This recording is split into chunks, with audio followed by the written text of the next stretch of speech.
G'day, wrestling mates. I'm Southern Joe, your wrestling mate from Down Under. Welcome to If You See Kayfabe with another special interview.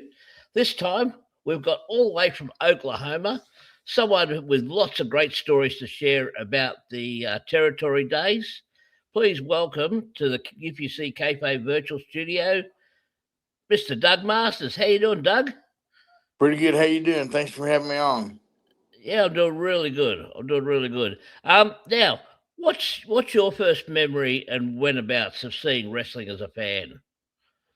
Probably when I was in grade school, I started watching it with my grandpa, and then my dad used to take me to the matches, and I went myself in my teenage years when I got my driver's license. So I've always been a fan of it, and I really didn't know I wanted to do it till I went and watched my first wrestling match, and I figured out something I wanted to do for a living. So I ventured into the professional wrestling business. So the matches you would have seen, if you're, because you're born and raised in Oklahoma, so Yes. you would have been sort of raised up on the mid South stuff. Yeah, Mid South, Bill Watts. Yeah, he ran a Hmm. Tulsa, where I'm from, every other Sunday night. Did TV there. Then he ran the spot shows. He ran all the way from Oklahoma to Mississippi and Louisiana.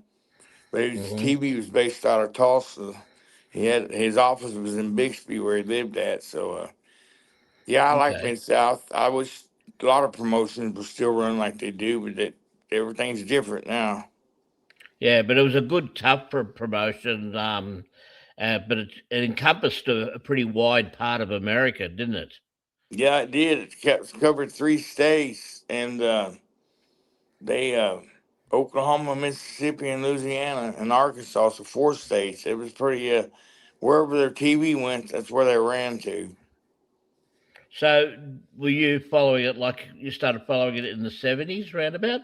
Yeah, around the 70s, yeah, it was real good. That's why I always regret me not being a little bit older. That way I could have gotten the business in the 70s when it was real good, so real popular and everything. But I think it's making a comeback. I think it'll be as good as it was. Yeah, but Mid South, they had people. He brought guys in the territories that became somebody. He had Yeah. Scandal Akbar there. He had Jim Dugan, Teddy Biasi, Terry Taylor, Rock and Roll Express. All them guys. They eventually made it to be somebody. So he knew what he was doing. But I always heard it was a rough territory to work. A lot of road miles, and Hmm. if you didn't kayfabe was the main thing, he'd fire you.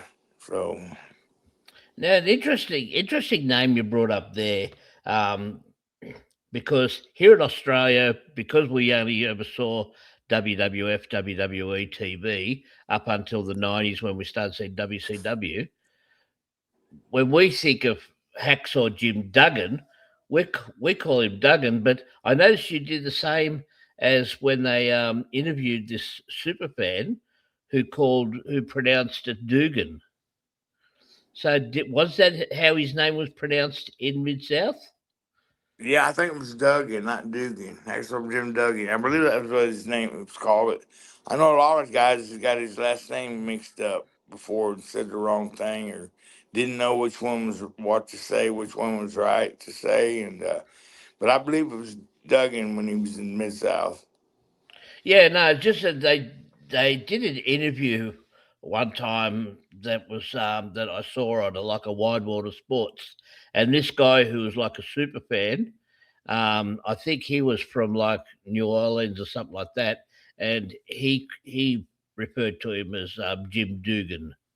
So there might have been sort of local variations on the name. I suppose it's like we would say McMahon, whereas you would say McMahon. Yeah, I It know. might It's be just something like different. that. Yeah, different lingo for the last names and stuff. Yeah. So, So how did you become a wrestler? well, when I got out of high school, I went to this outlaw show, independent show, and they said they had a wrestling school. Would you like to join and be a professional wrestler? And I signed up for it. It was called Global Wrestling Alliance, and not the one that was in Dallas, but this was based out of Oklahoma. And I went through the training school, but they really didn't train me right. I didn't feel like, Mhm. and some other boys agreed too. They didn't train them right, so Mike George and Tommy Gilbert took me aside and brought me on. And them two guys that trained me was Mike George and Tommy Gilbert. They Wow. brought me in and a couple of other guys, and they trained us right. We trained for almost a year. The other school, you only Mm-hmm. had to train for 6 months, but you need at least be training or be trained for at least a year before you have your first match. Mm-hmm. But yeah, that's how I got interested in it. And then I Was there started. any? I'm sorry. Go ahead. I was just going to say, was there anybody else from that class that made it in a reasonable sort of fashion? Yeah, there's a guy named Randy Rhodes. Oh, Um, okay. Randy Rhodes, he wins Dusty Rhodes' cousin. And he went to Dusty Rhodes' cousin. And he made it somewhere. He used to work in Tennessee Mm-hmm. and Puerto Rico. He was in Puerto Rico with me, but he made it. A couple other guys, Teddy Long, not Teddy Long, but Teddy Hart made it. And a couple other ones. There wasn't very many that made it. The guy just took the guys' money, but the ones that did make it, they just stayed here in Oklahoma and worked these local shows. They never got to work territories, nothing like I did. So I was pretty Mm-hmm. privileged being able to work territories just to get out of Oklahoma and see different territories, how they worked, how they operated, and how many people we could draw. So your first territory was Mid South. Did you start there, or what was your first territory? My first territory after I got trained was world class down in Sportatorium in Dallas, Texas. Oh, okay, so with the Von Erichs and all that. Yeah, I went to Von Erich's. Yeah, Tommy and Mike sent me down there. Scandal Akbar was booking. He Mm-hmm. brought me in. I was kind of like an enhanced talent a little bit down there. I had Mick Foley's first match when he was bringing out the Cactus Jack character, and Okay. Undertaker when he was the Texas Punisher. And he wore a Yep. hood back then. I worked Okay. him, and then just Jimmy Jack Funk. We worked an angle with him. And I just basically was in Hanstown just starting out, but they really didn't job me that bad. So it's like they got DQ'd or something for him to get the win. So it really didn't hurt me. So I really Oh, didn't know that's what all it right. meant back then, but Akbar knew what he was doing. So Yeah. So obviously they're preparing you for better things. yeah, yeah. We did Sportatorium on Friday nights and Saturday mornings. We had to be in back at the Sportatorium. We shot our TV on Saturdays mornings. And thing Mm-hmm. about the Sportatorium down there, anybody that's been anybody in this business has always worked there before. And I remember they didn't have no heat or air conditioner in there. So the summertime they Yeah. had big old shop fans in there. Wintertime, no heat. And I remember getting down there one time, driving from Tulsa down there one morning, because we had to leave at like 4 in the morning to get there, 3 in the morning. And they there was no heat, so the cameras couldn't operate. So there was a couple times we Oh. drove all the way Hmm. down there, we couldn't even record anything because the cameras were froze up. Wow. So it was hot in the summer and cold in the winter. It was something else like that. I'd rather work in the hot than I would the cold because your muscles are more warmed up when you're in the heat than they are when it's Yeah. cold. When it's cold, the joints are all limbered up and everything. But yeah, we did road trips, whatever. The TV there ran all of Texas and some of Oklahoma, southern part of Oklahoma. So we do spot shows up in the southern part of Oklahoma. Most of the time we just worked around Texas because that was their main TV. And you run spot shows in Texas many a times and I don't repeat the same one because that state's so big. But there was a Mm. lot of road time, a lot of travel time like every other territory. But that was my major first territory I went to was world class, and I sure appreciate getting the training. Akbar treated me good, and then when I got my notice there, he sent me to him. A guy I trained with also was Bart Sawyer, which become my tag team partner in the USWA Mm-hmm. later on, and he sent us to Portland. He sent our tape to Lynn Denton, the grappler, who was booking up in Portland, Oregon for Don Owens, For Don Pacific Owen, yeah. Northwest. Yeah, Don had TV. He had a company going for 40 years, but they that's where they put the Roddy Piper. He told me to get a bottle of bleach and bleach my hair, and he was gonna call me the Pretty Boy, Doug Masters. That's basically what I went by was Pretty Boy, and They had some feuds with Bart Sawyer, and there was Mike Miller was there, Crush was there, Demolition, Brian Adams, Linda and Right the arms, yeah. Grappler, Linda and the Grapplers, Steve Dawn, Rex King, the Southern Rockers, Almadrill was there. We had a great crew, and Raven, which was Scotty the Body back then, he Hmm. was doing the color commentary, and he didn't like it no more. He wanted to quit it, so he come back and told Lenny he was booking. He said, "Have somebody else do that. I don't have enough time to do my matches and do the color commentary either." So Lenny Mm. said, "Get out there and do it, Dougie. I think you'll be pretty good at it." I said, "Man, I never co-hosted before in my life." He said, "Just roll with it. Don will help you out. He'll stick with you. He'll know what questions to ask you." Because Don Cost was the announcer for color commentary host for years there. And sure enough, I caught on what to do and everything. And I got over doing the color commentary. And what I liked about that, it learned me how to talk, slow down when I was talking, get a point Hmm. across, and be arrogant and just promote myself more than anybody else could because I was co-host. So I was doing co-hosting plus wrestling a singles match or a tag match during the show, so I had more TV time than the rest of the boys had, being co-host Mm. plus wrestling. And I always told Don, I said, "Go get you order a TV title championship and put it on me Hmm. since I'm the co-host, and that'll really get me over more." But he never did, so I don't know whatever he did. No. Yeah, I thought that would have been good for my character. Yeah, for sure. For sure. I can understand it. But, okay, so now Roddy Piper gives you the moniker Pretty Boy, but surely Piper would have known that there was a Pretty Boy Doug Summers only a couple of years before. Wouldn't that confuse things? No, not at the time. Doug Summers wasn't really in the spotlight then that much. He was basically trying to get out of the business then. So I talked to Doug Summers before and told him what Roddy put on me, pretty boy gimmick, and he said it was fine because he was hurt and banged up and he was getting ready to retire anyway. Hmm. So I know back in the day there was Pretty Boy Larry Sharp and Pretty Boy Doug Summers and me. So I don't think there's anybody else out there that's got the character of that. So I just went with it and it got over. Yeah. Oh, but I can understand because Pretty Boy Larry Sharp, that's different to a Pretty Boy Doug and then another Pretty Boy Doug. And I just, yeah, I don't, well, obviously it worked because also your difference I saw from seeing some tapes of yours, you had the golden brush.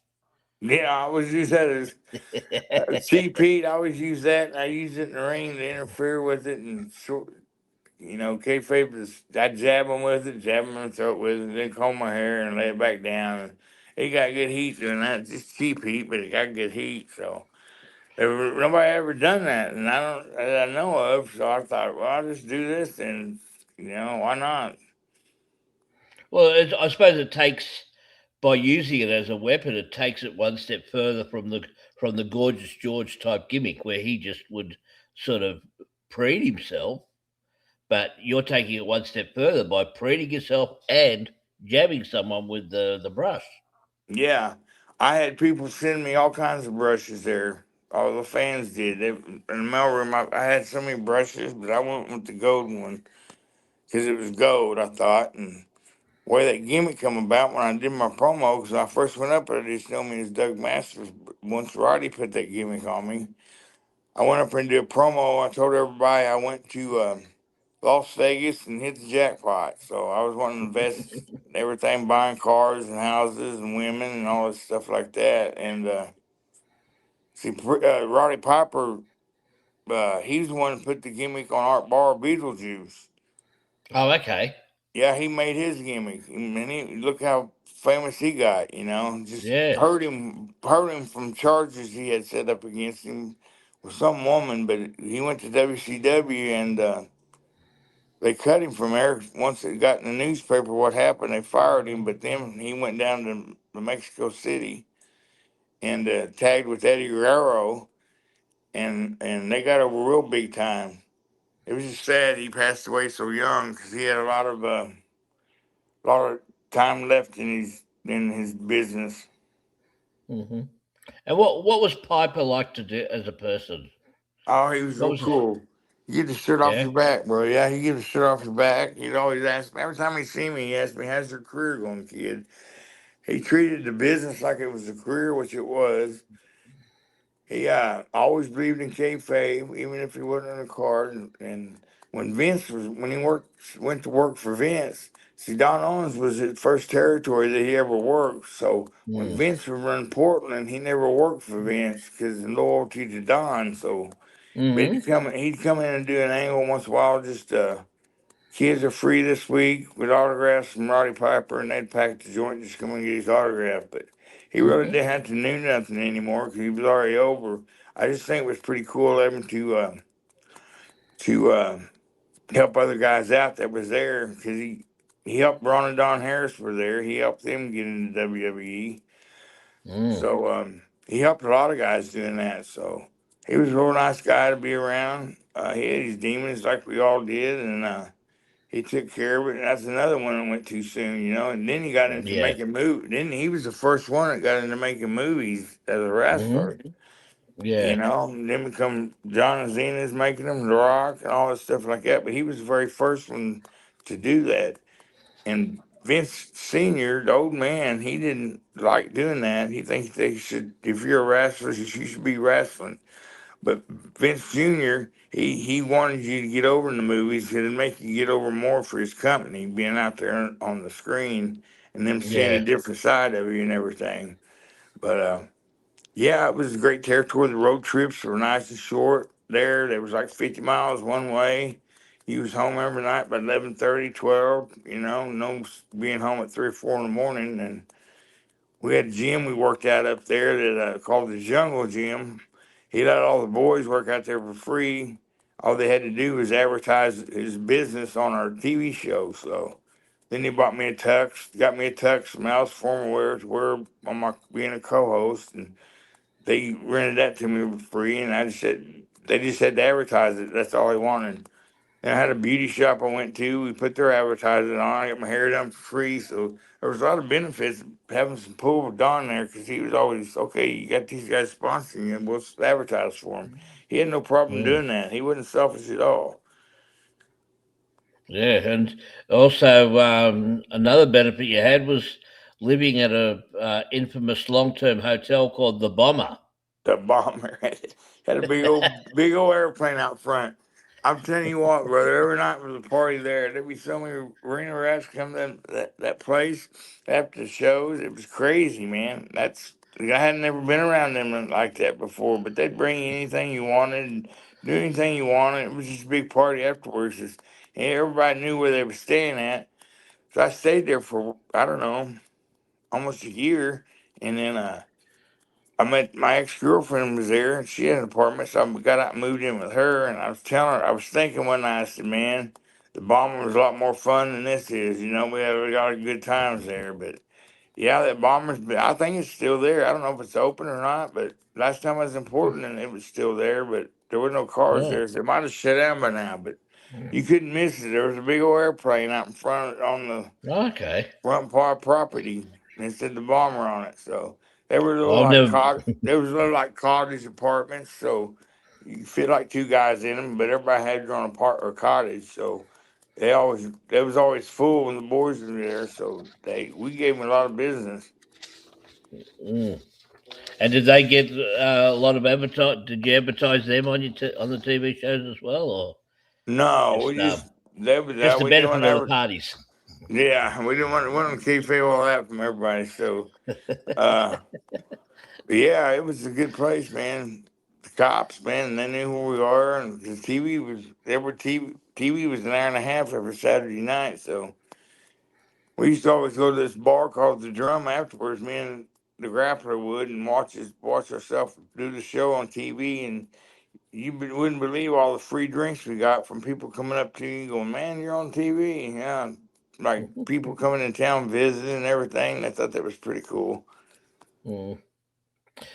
They say that in Mid South, if you got into a bar fight and you lost, don't go into work Monday. Did Don Owens have something like that? Was there a lot of trouble up in Portland? No, it was laid back. I guess because all the good cannabis up there or something. But it was pretty laid back and everything. No, he didn't ever holler at nobody or get on anybody. Because after the show, we all went to his office to get our pay. They only paid you $50 during the week, and on Saturday he give you 300 or 400 to make up for it. But Sandy Barr, the referee there, ran all the Mm. shows during the week, so he paid us in, and on Saturday nights Don paid us. So we always got paid. We always kept busy, and it was just $50 a night. But back in it was something, but not really much. But Don would always make up. He was a good payoff man. He always made up for it on Saturday nights. Give you 300, 400, 500, and to make up during the week. So plus I liked the weather. It was nice and cool. It just rained all the time, but the weather was nice and cool all the time. Nothing like here in Okay. Oklahoma. But it was nice up there. Don didn't really get on to nobody that I know of about going out to the bars or nothing. But yeah, you're right. In Mid South, watch would fire you if you got beat up in a bar fight. Yeah. Did you and did you work with Billy Jack Haynes up at Yeah, Portland? I did some tag matches with him. We did some Okay. lumberjack matches when Brian Adams Crush from Demolition was there. Him and Billy Mm. Jack ran an angle and they had lumberjack matches and stuff like that I was involved in. But I worked some tag matches with them, and Rip Oliver had the Oliver clan there. He made me a member of that too. So it was me and Billy and Rip and his son Larry and a couple other guys called Oliver Clan, so he got over good. They used to carry a That's a stretcher. They used to carry a stretcher to the ring, called them the carry out service. So they carried the guys in and they was wrestling back out the ambulance to take them out and stuff. So they really got over because Rip Oliver was the booker before Lenny went there and started booking. So he was hmm still hot in that territory, but then he got his break to go to New York to be enhancement talent. And he didn't stay up there long. He finally come back to Oregon. He lived in Florida, but he liked Oregon up there because one of his wives lived up there, and he just liked the territory. I know once you're in that territory, it spoils you all the short road trips and cool weather and people not mm. messing with you and stuff like that. I never had no problem as a heel going out in public or nothing, but it was just a great solid territory. It had been in business for 30 or 40 years, and then finally come to a point where Don was losing money and everything, and he was going to shut the promotion Mm. down. Billy Jack started his own promotion up there. He did TVs on Friday nights, and Don did TVs on Saturday nights.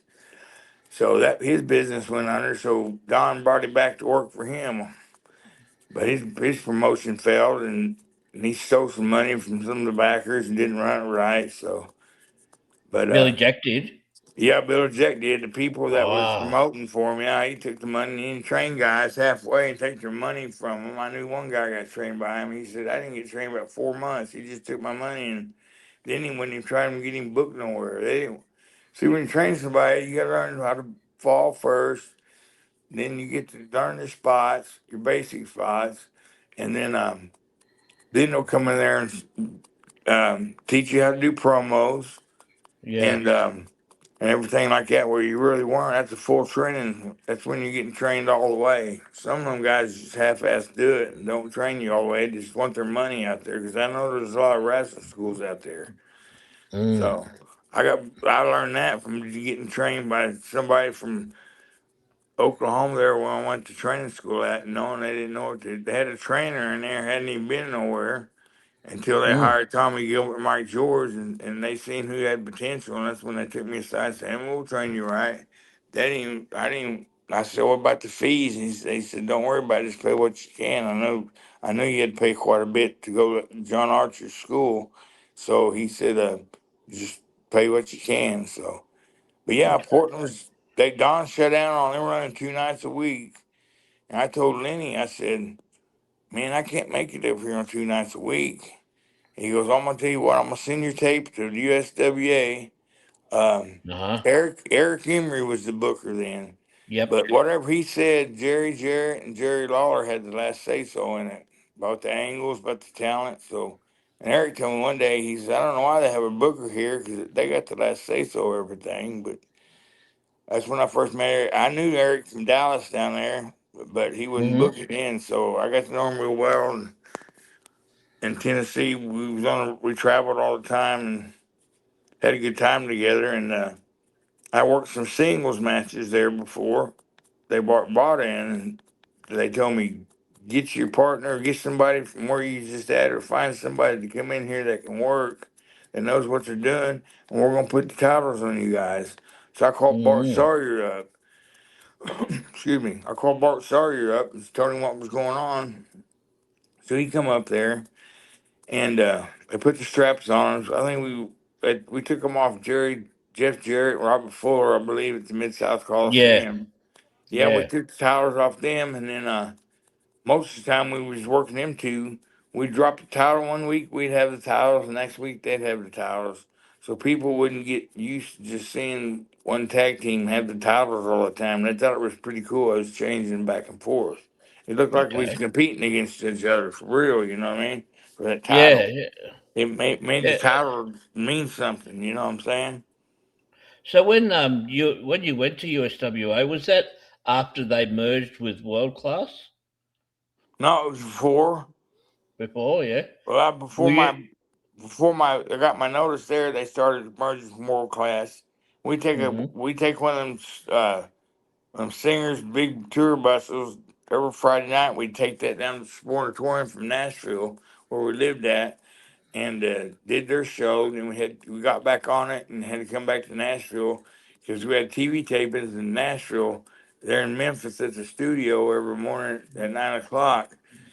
That studio only held about 100 people, and they gave the tickets, most of them away, just to have a full audience. But yeah, that territory there had some long road trips. Mid South Hmm. Coliseum was every Monday night. On Saturday mornings, we shot our angles, and then for the Monday night show, and we sold out that building a lot of times, man. That's a big building. That was a famous building too. Was Mid South Coliseum, and yeah, but we just chased the titles back and forth, did the loop with that, and had a good time. Just long road trips.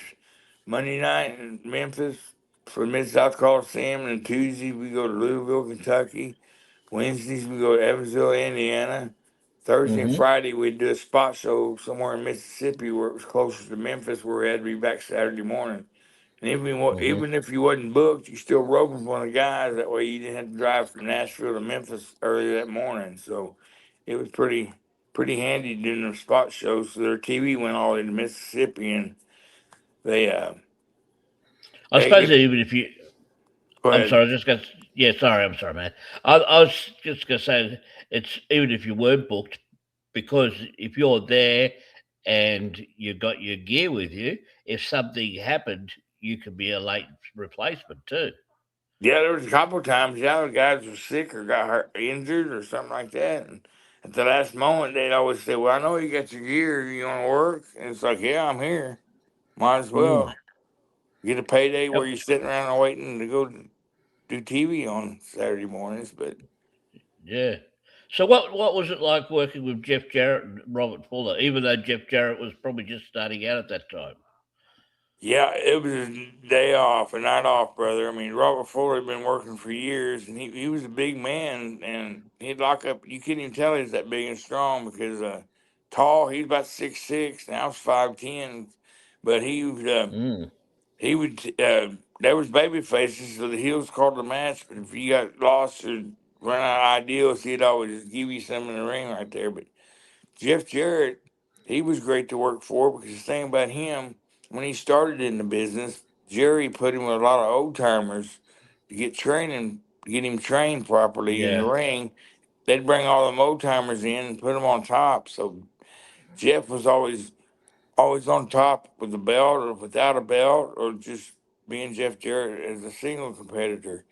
But he got a privilege working with the old timers that they brought in. And that's one thing about the old timers. Any territory I work, if you ask them to watch your match, most of them watch his matches anyway. Either out in the audience up top of the stands or back in the gorilla position. And Hmm. and then they wouldn't tell you, come up and tell you here, it's what you need to do. They wait for you to ask and say, "Did you watch my match?" And I always ask Akbar that, "Did you watch my match?" He goes, "No, but it sounded good." So you can tell by the audience how they're reacting if the match is going well enough. You really don't have to watch it. But they give me Okay. pointers on what to do and new spots to call, and just different spots you run out, and different finishes we could do. And I'd always take advice from and feel lucky to get advice from the old timers. So I was always asking. I wasn't shy about it, and they respect me for that because they know I was serious about my craft and I was wanting to improve it as much as I can. And they probably thought it was pretty cool since they're asking this old timer's been in business for years and it's about washed up what they really thought about your work. And if they had respect in you, they'd tell you. But if they didn't have respect for you, they wouldn't say nothing. But majority of the time, the old timers always set you down and told what was going on and watched your match with you. And the best thing to learn is the back of a car, doing road, going from town to town. All the Hmm. stories we tell, and that's why you get an old timer there with you and pick his brain a little bit. And I've learned more in the back seat of a car driving down the road, riding down the road than I have in the dressing room. So what would be the attitude an old time would have towards someone who didn't who was just starting out who didn't ask for advice? He'd call him, first he'd call him a greenhorn, and then he would call him a prima donna. But he always, that's how they got brought up, asking the veterans questions and stuff. So they wanted to pass it down. And later on in the years, I become the same way. They was asking me for advice, and I'd pass it down to the new guys, stuff like that. You know, that's what you do is you pass on what you've learned to the next generation. But yeah, they was kind of sly down on you about not asking them. But most of them just wanted to see if you'd ask them because you'd see them out there watching your match or watching it back in the real position on the monitor, and they had respect for you, and they knew you were serious about doing your crafts and you wanted to Hmm. learn.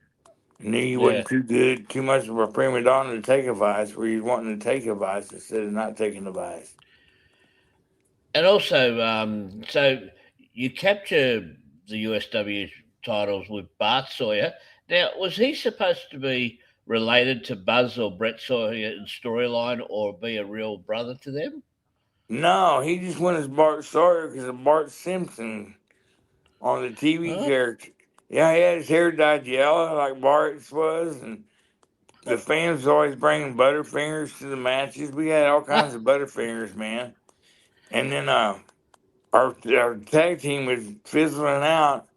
For one thing, he didn't know how to be a heel because he was babyface all his career. And I had to All teach him right. how to Kayfabe. Yeah, he'd go out there and sign autographs and talk to the kids and stuff like that. And I told him to Kayfabe, man, don't be doing that Yeah, yeah, and everything. You're gonna kill her. And that's one reason they ended our run because he couldn't Kayfabe. So Eric Henry come in there one day and says, "Which one of you guys want to turn babyface?" And I said, "Him. He's already a babyface. He's ruining our heat. He's yeah. out there Make mingling it with the easy. fans. He's out there mingling with the fans. He's not kayfabing. He's trying not to control his heat or get his character over or our character over." So that's one thing when you're a tag team. You can't just worry about yourself. You got to worry about both people. Yeah. And there's a lot more But that, spots you can. Go ahead. I'm sorry, but that was like 91, 92, wasn't it, when you guys were tag champs? Yeah, 92 or 93, something like that. Yeah, don't Yeah. remember what year, but yeah, it was somebody. They were still drawing money and selling out the Mid South Coliseum. So, but once he told us to turn babyface, they ran some gimmick matches on us. That's when I knew our booking was about over with because Eric said, "We're going to put you in some singles competition." And we had a match with Robert and Jeff on TV that morning, and we lost the match. So I turned on Bart, and that's how he turned babyface. And we had strap on a pole matches, strap matches, chain matches, all kind of gimmick matches to see what we could. I remember going up that pole one day. Both of us on that pole, and that pole was just swinging back and forth. Man, I thought, man, don't let us Mm. fall now. Really, don't let this pole break. But gimmick matches was all right. That's just the way Hmm. it kind of fizzling us out where we wasn't leaving on bad terms. People still knew who he was when we was leaving. So Yeah. I thought they were pretty professional about Eric treating us like that instead of going there and start jobbing us out after we lost the straps. You know what I'm saying? It Mm. meant more. Guys turned Doug Masters turned on Bart Sawyer. What's going to happen next? You know. So But by then, by that time, Vince had already pulled down the walls of kayfabe. Then by then, hadn't he? Yeah, when he said it was entertainment, everybody kind of quit kayfabe. And there's a few people that still did it, but most of the time he didn't. But small territories like USWA and stuff, they kayfabe quite a bit because they didn't want to ruin the territory. Because people are Okay, smart anyway. I get back to but USWA, they would keep the old timers like Dundee and Lawler and Valiant. They keep them around all the time, but then they just bring in talent. And back then, it used to be enhanced territory for Vince. He'd bring all the boys in hmm there and they train them right, and that's what Undertaker was there when.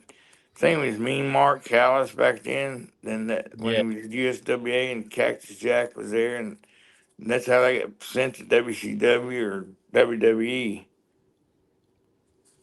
and with working stiff or snug, is there a what would you say was the difference between, say, wrestling stiff and being reckless? Wrestling stiff was you'd lock up stiff and then loosen up. Everything was you didn't want to hurt the guy, but you want to make sure he knew you was there to work, not to play around. Being reckless is when you call spots and not call them right, or the guy not getting half the spot, and you mess up something, and somebody really get hurt at the time, Mm. or just make the match look like crap. But that's the difference between my opinion on that is just ridiculous. Being reckless is messing up spots and not getting enough heat, killing your heat when you do get it. I hate guys go out there and get heat and all of a sudden they drop their heat and they're like they're starting their match over again. You know, it's basically you go out there and get heat on babyface, let them make a comeback and go home. So Hmm. swap back and forth at the first of the match, then you get the heat on them, and then they make a comeback and you do your finish. But plus a lot of false finishes are good. A long time ago, they didn't do false finishes that much. Now there's like two or three or four at a time during the match. So that's very Yeah, important. Do false finishes are very important. but a false finish without bastardizing a finisher, because you Pardon can me? have false. Well, to me, I don't like the idea of mucking up someone's finish by having someone kick out. Like if you're like your finisher was the pole driver, wasn't it? Yeah. Now, if someone kicks out of that, that means that your finisher either you don't know how to apply it properly, or you haven't finished off your opponent. Whereas instead, like say, if you got someone in a small package and he kicks out at two because you caught him by surprise, well, that's not bastardizing your finisher. Yeah, I've just you're got to right. think about it Yeah, because I you're mean right. now people are hit 10 times by a chair in their head, and I've seen some unprotected shots even at local shows down here, and they still kick out at two when in reality a chair shot would knock you out just one time. Oh yeah, they would. I think Vince banned the headshots after everybody's getting concussions. All the boys was getting concussions. Yeah, you can't really pull a chair shot. It's a shoot when you give it to somebody. You just tighten up and duck your chin and get ready for it. It's about all you can do. And sometimes you didn't have to get color. You get opened up the hard way by that chair. But Mm. because I've told people pick that chair up and see if you'd like to be hit by that, and they're going, "No, y'all's crazy." And I said, "Yeah, Yeah. I don't know, we're crazy. But that's why you're in the business because everybody's half-ass crazy being a professional wrestler." Mm. Did you get a lot of color? Oh yeah, well I got it all cut. It was banned up in Oregon. Um, Okay. we couldn't get it up there, but USW got it, and then they gave us our notice there in Tennessee. So Eric sent my tape to Puerto Rico World Wrestling Council for Carlos Colon. Hmm. He sent my tape there. He wanted to know, you want to go? And I said, yeah, I'll go. Bart said, no, I'm not. Everybody, they couldn't get Americans down there because what happened to Brody being stabbed. Everybody was, and they was needing talent from the States. So I jumped on that and went down there. And Dick Murdoch, Captain Redneck, Dick Murdoch was the booker at the time. And Okay. Carlos and Jovica down there, there was They had investors. You can invest in the business if you wanted to. I mean, Abdullah Butcher, he come here on the weekends, and he had like 5% of the business. And then there was Joe Hmm. Vika, who booked you out, who got your airplane tickets and stuff, and then the booker, and then they would book you out that way. But yeah, And we go ahead. I'm sorry, I was just going to say, how did you feel? But did you have any apprehensions given what happened to Bruiser? No, nobody. I just remember I was getting juice every night, and after a few nights, you didn't have to cut yourself because it was permanent. They just opened it up by hitting you real stiff. You know, I kept, but Yeah. that island knows blood, man. That's when they thought, when what happened to Brody, they thought it was a fan that stabbed him because of his character and how mean he was. But no, it was Jose Gonzalez. And I remember first match I worked there as a singles was against him. And I remember coming Oh, back, yeah, and Dick Murdoch said, "How did you like to working with the guy that killed Brody?" And I didn't know who he was at the time. I said, "Oh shit."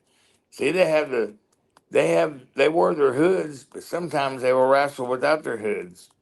okay. So people really got to see what they look like. Back here in the States, you kayfabe that hood and always wear it even out in public, you know? Yeah, And, yeah. but yeah, they would take their hoods off. It was real weird how they do that. Just people expect to see what they really look like, what they look like with their hoods. But he was Invader number one, Invader, and then you could invest in that company you wanted to, but I thought, no, I'm just going to keep my money because I didn't really trust them at all. But we got paid. Sometimes our pay was late. Sometimes it Mm, wasn't. But you could ask for a draw every night if you wanted to do it. Wanted to. Your checks yeah. would just be short, and that's when Tennessee the checks were real short. We only got paid $25 doing TV, and but they didn't make it up. So that was just the pay was real bad back then. Everybody was complaining about it, and I don't know Hmm. if it got any better when I left or not. But I remember seeing Jeff Jarrett's check one day and it's $1,500 for the week, and I thought, boy, it must be nice to be a promoter's son. He's getting paid more than we are. Yeah, he's getting paid more than we are, and we're putting him over.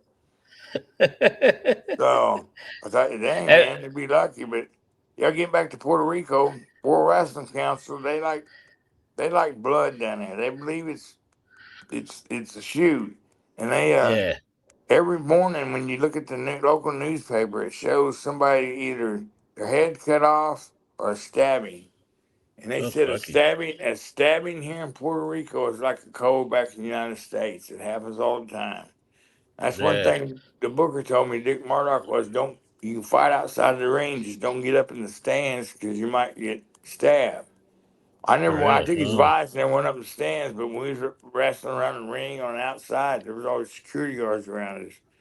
And but yeah, them people there, they didn't have no respect for the human being. They throw urine on us, feces oh, on us, yeah. spark Jeez. plugs at you, batteries at you. That best thing that the kids did was took them empty pop cups, styrofoam ones. After they drink the pop, they'd fill them full of rocks and they'd throw them at you while he's in the ring.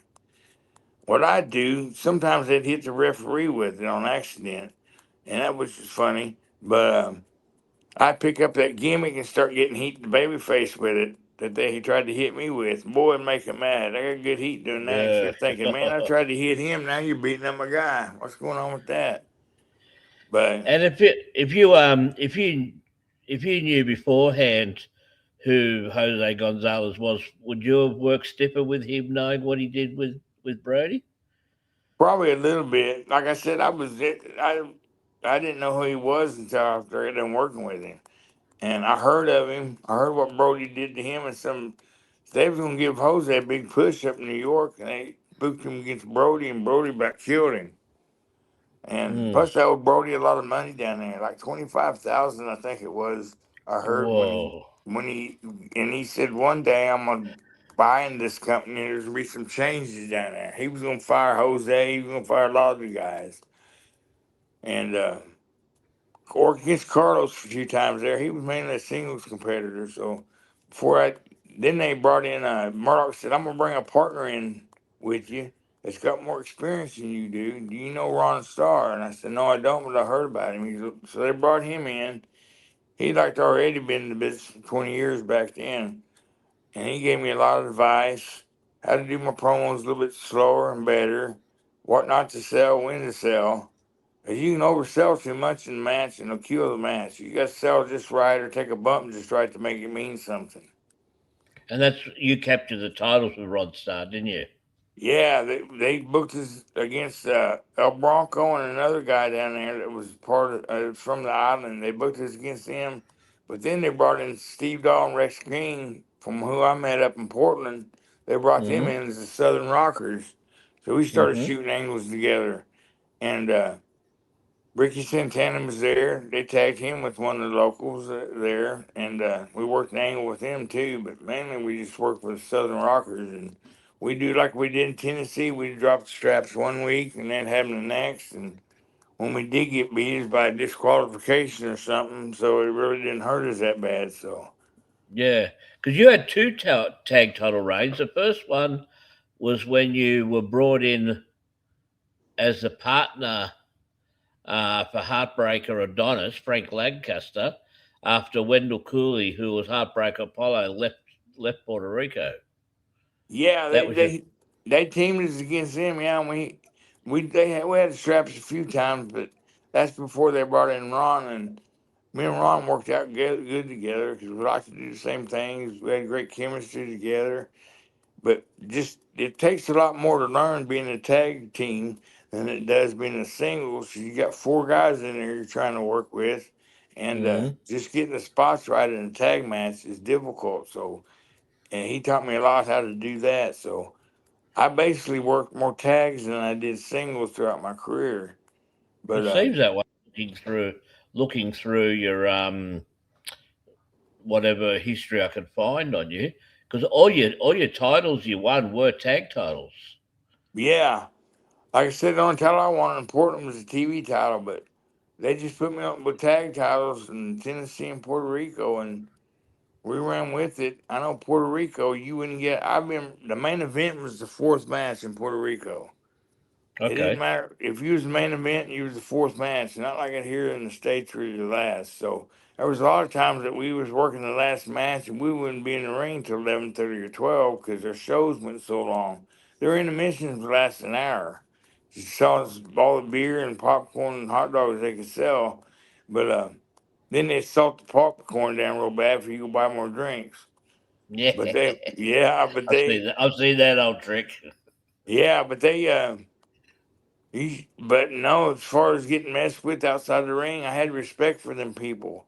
I never degraded them, cussed them, called them names, or nothing like that. I got my heat when I was Mhm. in the ring and on TV and doing a promo or working in the ring. But there was an opposition. I forget what the ICW, I think that was called down there. Victor Quinones ran it because he used to Okay. have part of the office with Carlos. Then he started his own promotion.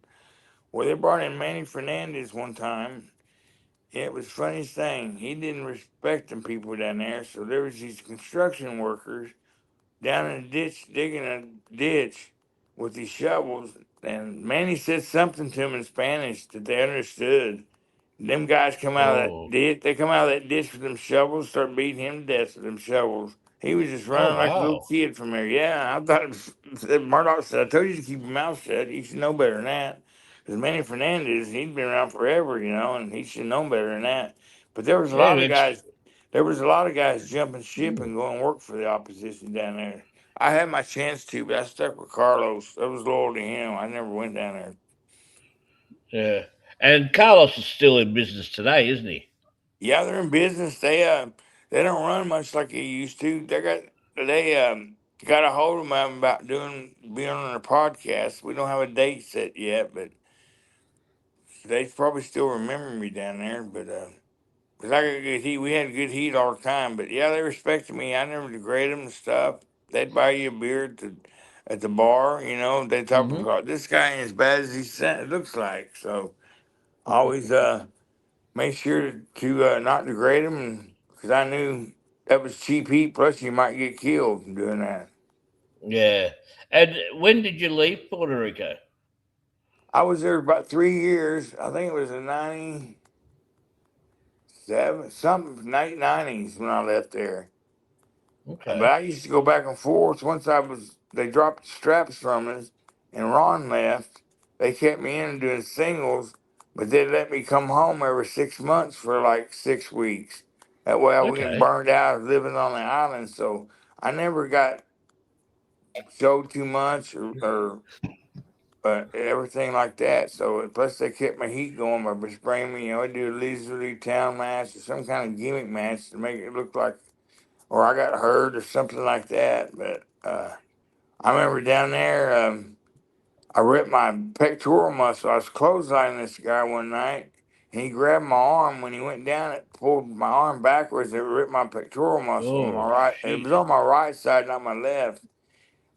I went to the doctor. They had their own doctor offices, so they come to my apartment, gave me stuff to give myself a shot every day for pain. And I didn't get it fixed until I got back to the States later on. And the doctor said, I hope I can fix this because it's been tore so long. But so far, so good. It's held up like it should for years. So Oh, that's all that's right. the only major injury I had down there was that. And I had to work every night doing that. And I was black and blue from my shoulder down to my wrist. It was pitiful, man. But that was the guy's deal. He grabbed my arm, I clotheslined him, he went backwards, and it pulled me back with him, and that's how it ripped. So I didn't know it Was was that ripped. just something accidental or something that was reckless? It was reckless plus accidental. Plus, the guy was just starting out.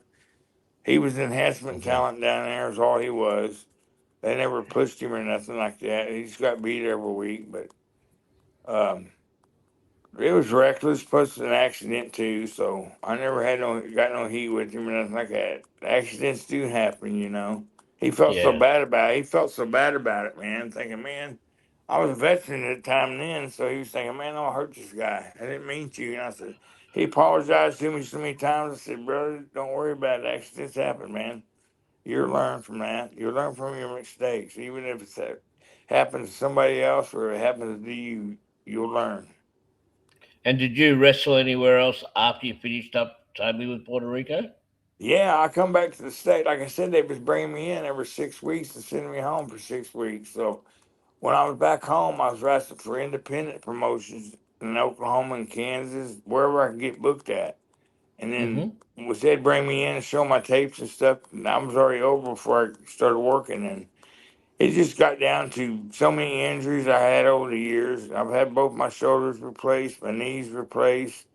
I got a plate, I got something fused together in my neck. My ankles are Mm. fused together. So I had so many injuries, and I was getting older up there in age that I tried to work.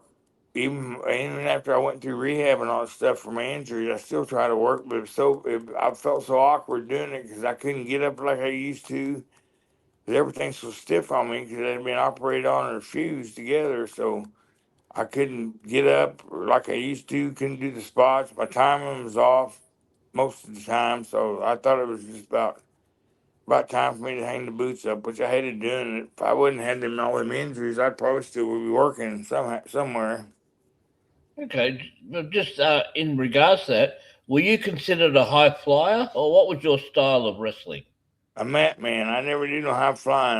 I didn't do no drop kicks or nothing like that. No head scissors. I took hip tops, body slams. I took them and stuff or gave them, Mm-hmm. but no, I wasn't really a high flyer.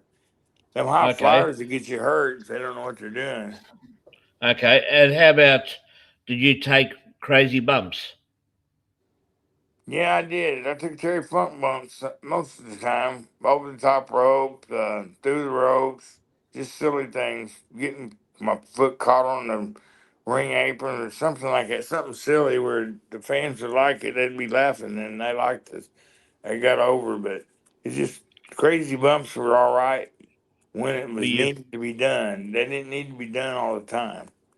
yeah, but And you there's fell the right way though with those, wouldn't you? Yeah, I'd fall the right way. Well, sometimes I did slip up and I wouldn't, but I fell the wrong right way with them, so I never got hurt or it didn't hurt nobody. Okay, because this leads me to something that I just thought about. Because I get concerned for the modern day wrestler who who would take a crazy amount of bumps that you might have taken in 10 years that they take in 10 weeks. What would be your message for some of the wrestlers that just take crazy, crazy bumps just for a high spot? I tell them don't take very many bumps. You'll be run out of bumps in your age when you get up there. You run out of. You won't be take. You'll be taking them right then once you learn. Because you can. So bumps mean something. When you take a bump, it means something the right way. When you certain Mm, take one. But yeah, I didn't listen to it back when I was starting the business either. But I thought, man, I'll be able to take a bump the rest of my life. But it catches up with you. But the main thing I learned, Murdoch taught me this, was just take a bump when it means something. Certainly, if they give you a punch, take a bump because if somebody really hits you, you're going to knock you down and knock you out. So mm-hmm. you take a bump that way where it meant something. A lot of people take all these bumps, slap their knees with their hands when they do a kick and all that stuff like that.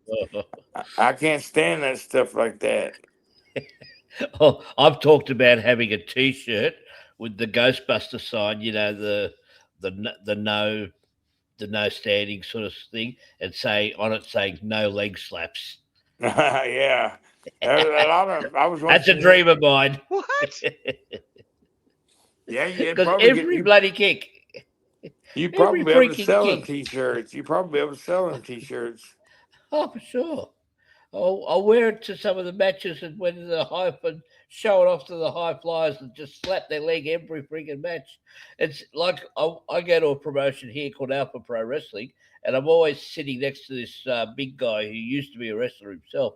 He looks like an ex-bikie. He looks like a cross between an ex-bikie and a member of ZZ Top. He's got a big long beard, and he'll look at it and you'll just see the legs slap, hear the legs slap, and go, oh. It gets him all upset because he was a wrestler himself. Oh Uh, yeah, them legs. I never did them like that. I didn't do much kick. I put the boost ones down on the canvas. But mainly I was a mat guy and stuff. So, or they throw me off the top rope like they did flare bump, like he does all the time. I take them every once in a while, but depends on how good the ring was. But if the ring was stiff or they had some spring to it, but I know Tennessee or Texas, they had a ring was an old boxing ring they had, and it about killed all the boys taking all the bumps. After a while, your body hardened up to it. But I tell you what, the 6 weeks I was off in Puerto Rico coming home, my body got not used to taking all the bumps. You know, you was off the road, not used to doing what you're doing every night, and mm, your body got real stale about it, and real you got hurt more easier if you was off the road than you were if you was working every night. mm, goodness. And so how long ago did you actually stop working matches? About 10 years ago, Hmm. It 10 and just the bump card was full. yeah, it was full, bro. Like I said, all my injuries, you could tell I've been hurt so bad, or so many injuries I had. I thought it wasn't fair to me and fair to the fans out there not getting what they. Cause I always worked a match 110% when I went in there. Your match started when your music was playing, and I remember back in the day we didn't have music.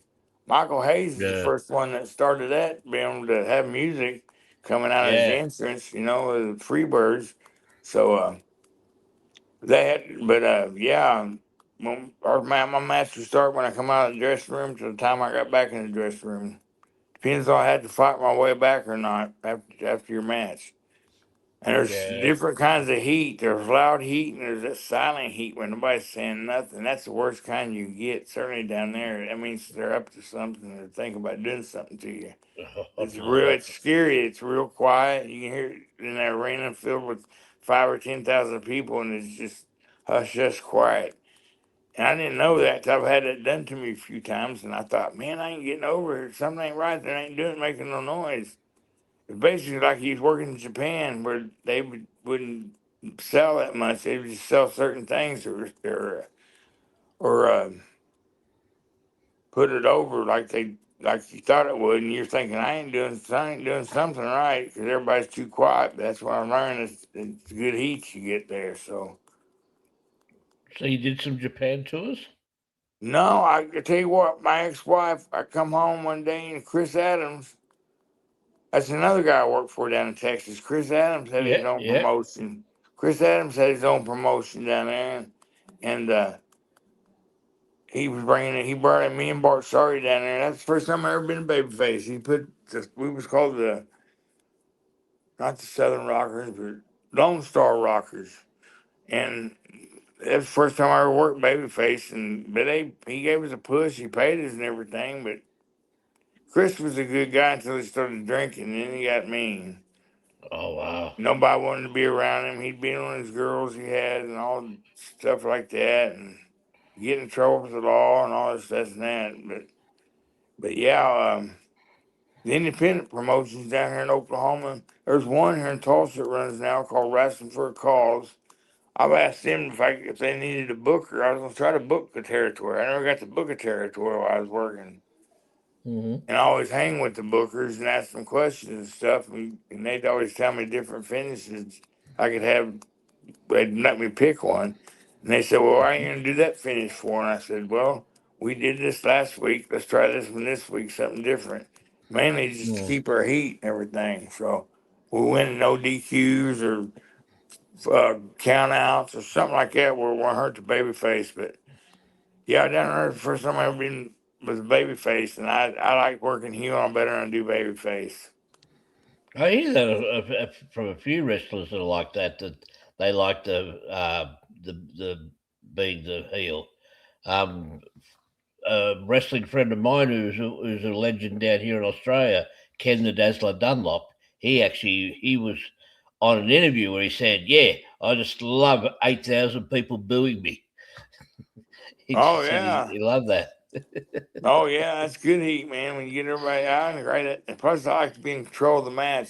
If I was working somebody that had more experience than me, sometimes I tell them go ahead and call the match. And they go, "No, you're the heel. You call the match. I'll go with it." But then if I run out of stuff, I had a blank thought in my mind about a spot or going into finish something, they'd take over and say, "Let's try this." So I'd always Hmm. take their advice. Most of the time, the old timers would let you call the match since you was a heel because the heel always called it. Mm. And do you do any training or agenting these days? There's a school here, like I said, for that local talent promotion. They got her wrestling for a cause. I don't have a training school, but I send some people that's interested in being to them because they got a nice training school. They Hmm. bring in Tommy Dreamer to every show they got. He's their main event against somebody he's working the angle with. So it's wrestling for a cause. They do fundraisers for people that got cancer and stuff like that, and Okay. it's just local guys. Tommy Dreamer's the only guy they bring in here that's been somewhere. The rest of the guys are just local guys, but they've been running for so many years that people they got a following going. So and they don't advertise much. So, but what's hurting them? They don't have TV or nothing.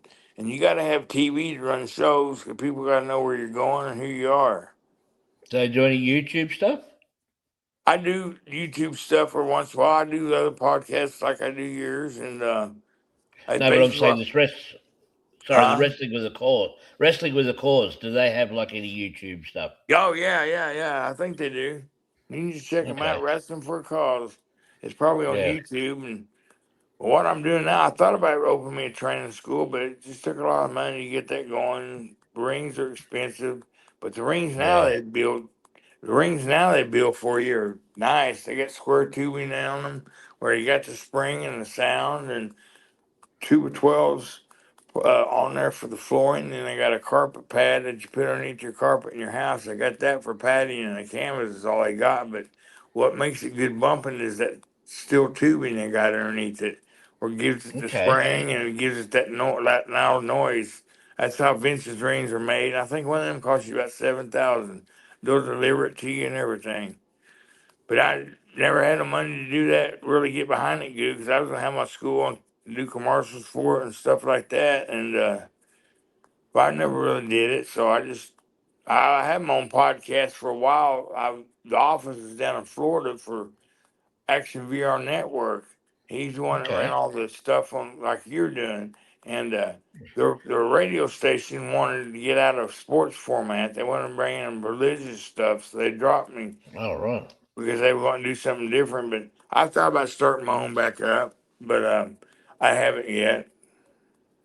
Oh well, good luck to you if you do. I mean, I do this mainly for fun. I don't get a huge amount of views, but um, yeah, I've been a wrestling fan since I was about 5 or 6 years old. I'm 62 now, so I've lived through the era where I believed every match was a shoot, Yeah. and even when someone said to me, "Hey, this is all scripted," I actually never the smartening up never came as someone using that other F word, which is a word I will never use No, I hate when that word. describing Yeah. wrestling.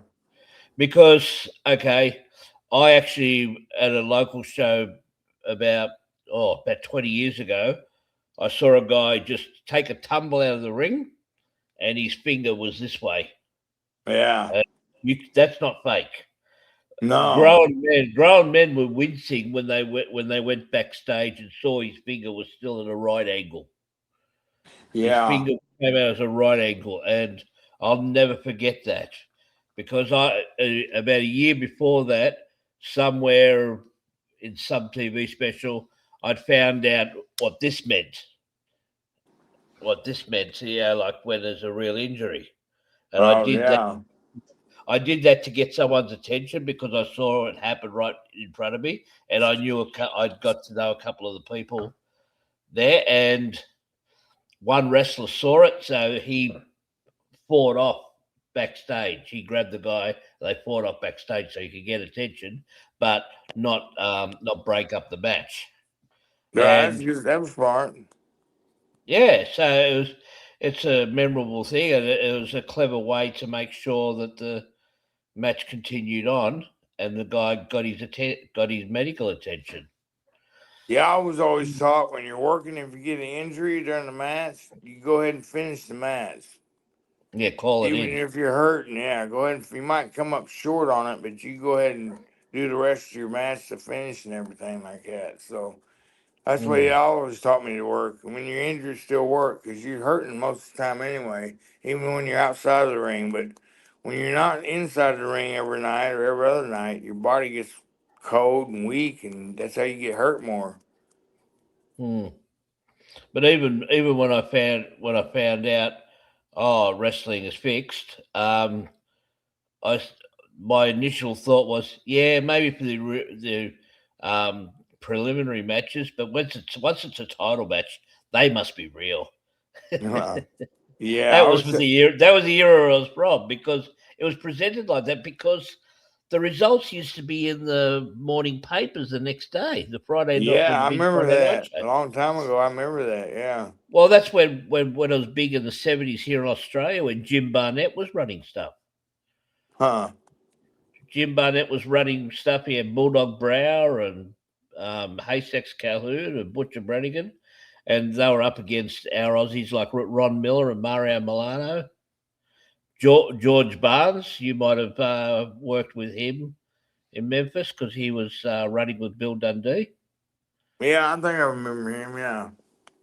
Yeah, it was. He would have usually worn long orange and black trunks because he was from Balmain, and that was the colours of the Balmain rugby league team. Oh, okay. Yeah, for George Barnes. Yeah, I saw that he was there like in the early '80s, running with Dundee. Yeah, the honky tonk man got his name famous for Wayne Ferris. He got his Wade name. Ferris. Yeah. He was Wayne Ferris was one of had a tag. Oh, Larry Mayne from the Moondogs was his tag team partner back in the day in Memphis. And then they eventually put he got the honky tonk man gimmick on him, and he got over. He's still Uh, doing a lot of I see him on there doing podcasts still, and he still does some independent shows. He probably charges quite yeah. a bit, but Well, I saw. I actually finally got to see the Tupelo concession brawl about a year ago. I actually did it as a watch along for myself for this show because I'd never seen it before. I'd heard about it, but and that was with Larry Latham and Ferris, Honky Tonk Man as Ferris, yeah. the, with that Tupelo concession stand brawl. Yeah, I mean, that was the first one that ever started happening when I was down there. I had them all the time. Yeah. Tom That's Pritchard was a wild. good guy. Tom Pritchard was a good guy down there that worked in Dr. Tennessee. Tom. Tom Pritchard, Dr. Tom, yeah, he runs that JP Wrestling Academy now. Him and Kane's involved in it, but he's just got his academy going now down in somewhere in Tennessee, I think. Okay.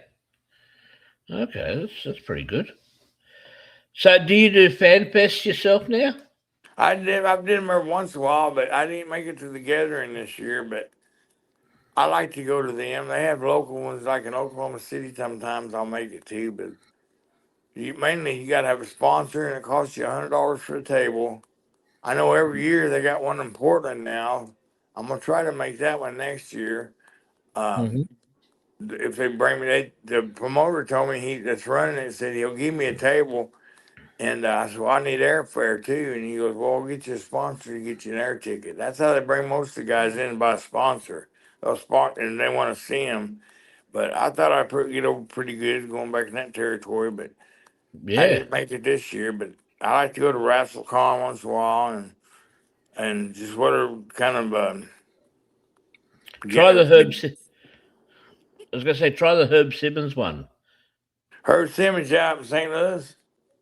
Yeah. Yes. It's Illinois, Oh, Illinois, that's right.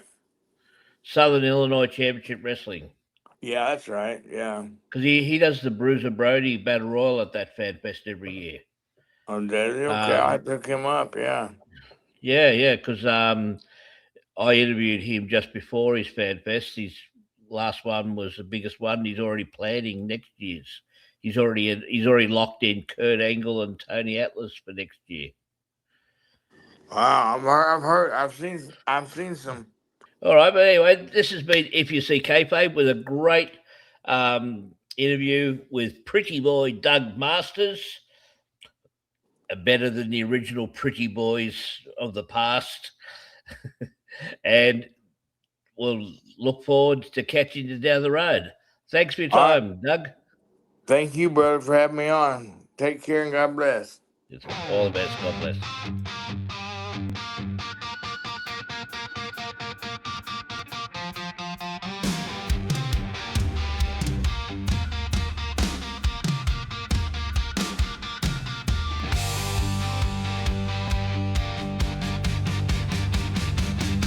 If you see Kayfabe, join your wrestling